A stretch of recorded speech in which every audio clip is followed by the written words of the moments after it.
Aujourd'hui, mardi 12 août, nous avons dans le ciel une conjonction Vénus-Jupiter avec l'étoile fixe Sirius et tout ça en Cancer.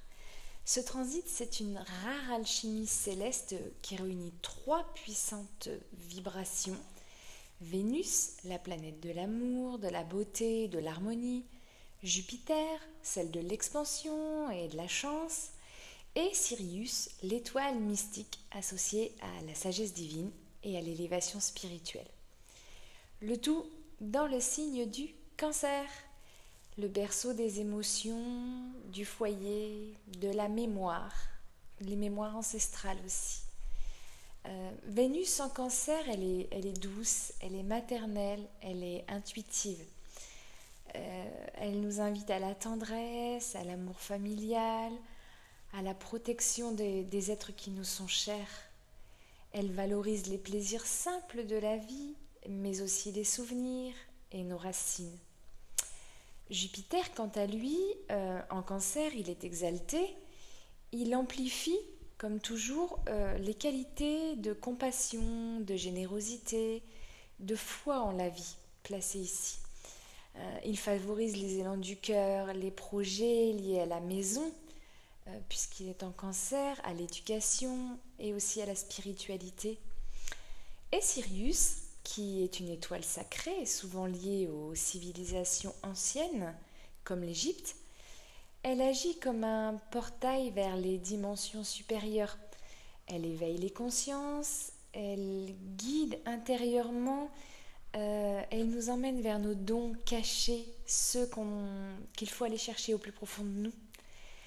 On pourrait ressentir un besoin accru de proximité, de câlins, de mots doux en ce moment avec cette conjonction, d'avoir des gestes rassurants.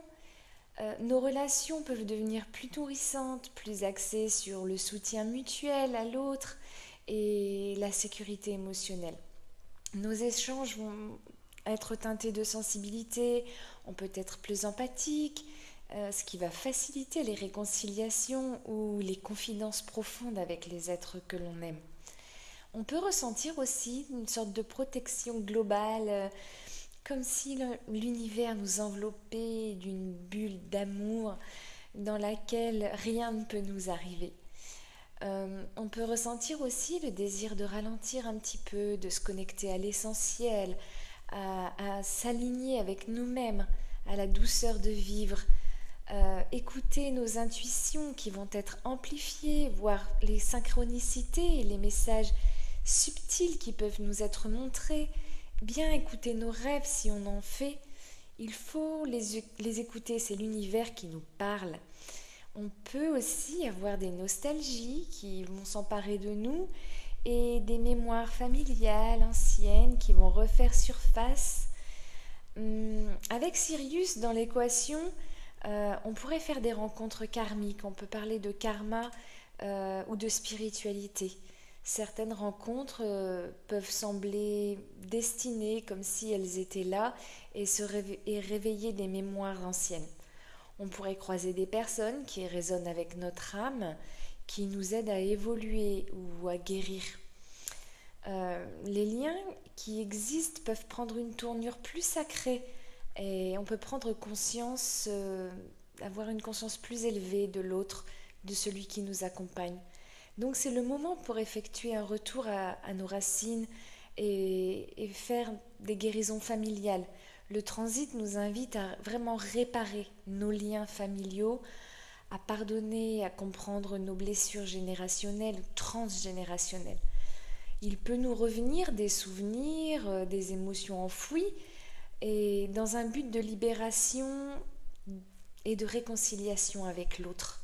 Réconciliation avec nos parents, avec nos enfants, avec notre partenaire, avec des personnes qui nous sont chères mais qu'on n'a pas vues depuis longtemps, et obtenir des réparations profondes et sincères. Jupiter qui amplifie tout ce qu'il touche va nous parler d'expansion d'amour, aussi dans les engagements, des sentiments qui vont grandir, qui vont prendre de l'amplification, qui vont se renforcer.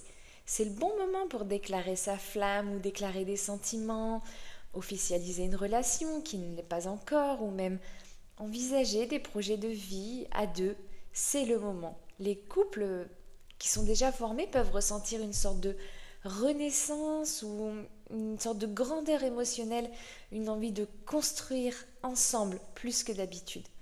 Durant ces transits, pour en tirer vraiment le meilleur et l'essence même, on n'hésite pas à exprimer ses émotions, celles qu'on retient en temps normal, car ici on parle de vulnérabilité, d'authenticité. On nous demande d'écouter notre cœur et pas notre mental. Les intuitions relationnelles sont très fiables en ce moment. Il faut s'écouter. Il faut créer des moments sacrés avec ceux qu'on aime. Partager des moments, des repas, des rituels, des discussions. Tout va prendre une profondeur. Et ne pas hésiter à se laisser surprendre, même pour ceux qui n'aiment pas trop les surprises. Pour vivre ce transit pleinement, n'hésite pas aussi à méditer, à écrire des intentions de cœur que l'univers va prendre en compte et qu'il risque bien d'exaucer pour vous. Passez du temps avec vos proches dans des lieux qui vous apaisent. Pratiquez des rituels de gratitude ou d'abondance, surtout aujourd'hui, le 12 août, et continuez encore dans les jours à venir car l'énergie sera encore bien présente. Écoutez votre intuition, elle sera votre meilleure boussole. Je vous dis à bientôt sur Astro Originel et j'espère que vous écouterez les conseils astrologiques. N'oubliez pas d'aller voir sur ma chaîne, je vous ai tourné aussi d'autres vidéos pour vivre au mieux tous ces transits des planètes qui tournent au-dessus de nos têtes, pour les écouter et vraiment en tirer le meilleur. À très bientôt et prenez bien soin de vous.